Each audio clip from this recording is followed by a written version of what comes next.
মানুষ যাদবপুর প্লাস ভাঙড়ের মানুষ হয়তো নওশাদ সাহেবকেই যাদবপুরের লোকসভা প্রার্থী হিসেবে পেতে পারে। আইএসএফ প্রার্থী দেয়নি তাতে ওদের মাথা খারাপ হয়ে যাচ্ছে। যদি আইএসএফ প্রার্থী দেয় আর যদি জোট হয় তাহলে ওদের মানে আগে থেকে ওরা ভয়তে আইএসএফের ছেলেদের উপরে অত্যাচার এখন থেকে নামিয়ে এনেছে। এই যে আয়ুনি ঘোষ কোথায়, উনি কোথায়, আর আমাদের নওশাদ সাহেব কোথায়? আমাদের নওশাদ সাহেবের জুতো পাওয়ার যোগ্যতাও ওদের নেই। আমাদের নওশাদ সাহেব আর বাদশার ঘরে জন্ম নিয়ে এসেছে, ওনাদের জুতো পাওয়ার যোগ্যতাও নেই। আর শাওনি ঘোষ উনি তো ফিল্ম স্টার করেই আসেন। আমাদের যাদবপুরে নওশাদ সাহেব যদি প্রার্থী হয়, আমাদের পার্টির চেয়ারম্যান আমাদের ছোটো ভাইজান যদি প্রার্থী হয়, এখানে কোনো ওসব শাওনি ঘোষ কোনো ঠেক খাবে না। তো বিষয়টা হচ্ছে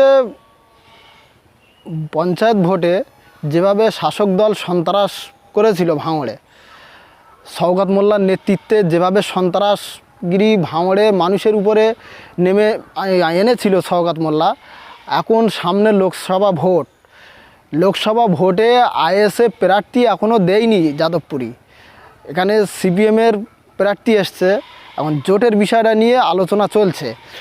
তা আইএসএফ প্রার্থী দেয়নি তাতে ওদের মাথা খারাপ হয়ে যাচ্ছে। যদি আইএসএফ প্রার্থী দেয় আর যদি জোট হয় তাহলে ওদের মানে আগে থেকে ওরা ভয়তে আইএসএফের ছেলেদের উপরে অত্যাচার এখন থেকে নামিয়ে এনেছে।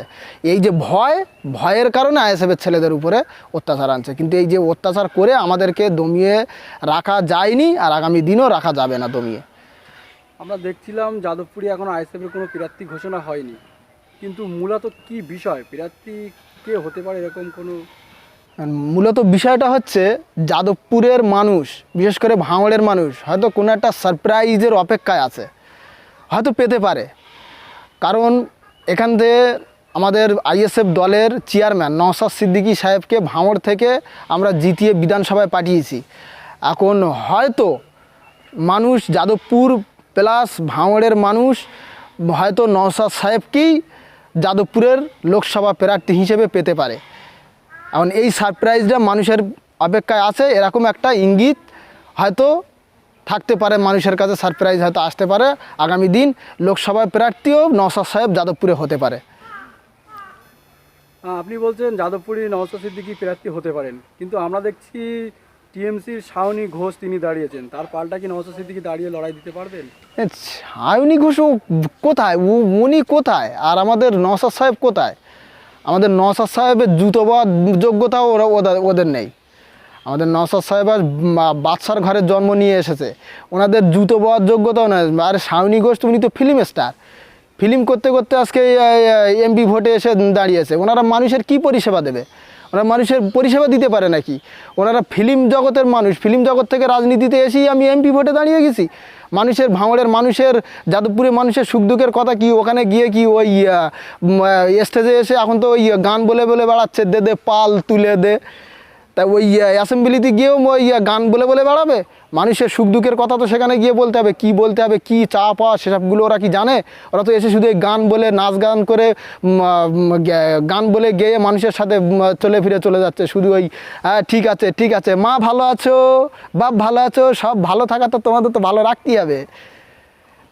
ওরা কোথায় আর নওশাদ সাহেব কোথায়? ওনাদের সাথে কোনো টক্করই আসে না। আমাদের যাদবপুরে নওশাদ সাহেব যদি প্রার্থী হয়, আমাদের পার্টির চেয়ারম্যান আমাদের ছোটো ভাইজান যদি প্রার্থী হয়, এখানে কোনো ওসব শাওনি ঘোষ কোনো ঠেক খাবে না। এম থেকে দাঁড়িয়েছেন সৃজন ভট্টাচার্য, তিনি সবসময় আইএসএফের সাথে নিয়ে কাজ করার বার্তা দিচ্ছেন, কি বলবেন? মূলত দেখেন, আইএসএফ একটা জোটের আলোচনা চলছে বলে তারা বার্তাটা দিচ্ছে, আর এটা ওনারাও ওনাদের নেতৃত্বরাও বলেছে যে ভাঙড়ে, বিশেষ করে যাদবপুর ভাঙড়ে আইএসএফের সঙ্গে জোট না হলে সিপিএমেররা ওরা লড়াই দিতে পারবে না। তাই ওনারা পাশে চাইছে, আমরাও চাইছি যাতে জোট হয়ে যে বৃহত্তম যে একটা বড় আন্দোলন, যে বড় একটা লড়াইয়ের ময়দান তৈরি করা, আমরাও চাইছি জোটটা হোক কোনো একটা স্বার্থটা হচ্ছে যে কেন্দ্রে বিজেপি সরকার আছে, সেটাই হচ্ছে আমাদের তার বিরুদ্ধে মূল লড়াই। আর রাজ্যে যে টিএমসি সরকার আছে, মানুষ বিরোধী যে সরকার আছে, এনার বিরুদ্ধে যে লড়াই, তার জন্য জোটটা হোক আমরাও চাইছি। তার জন্য ওনারা আমাদেরকেও পাশে চাইছে, আমরাও ওনাদেরকে পাশে চাইছি। কিন্তু জোটের মতন হোক, জোট নিয়েই ফাজলামু খেলা করার মতন করলে হবে না। উপরে বসে একরকম করছে, নিচের কর্মীদের কোনো খবর রাখছে না, তারা কি চাইছে না চাইছে, এরকম জোট করলে হবে না। জোটের মতন হোক, লড়াইয়ের মতন হবে, ময়দানে দেখা হবে।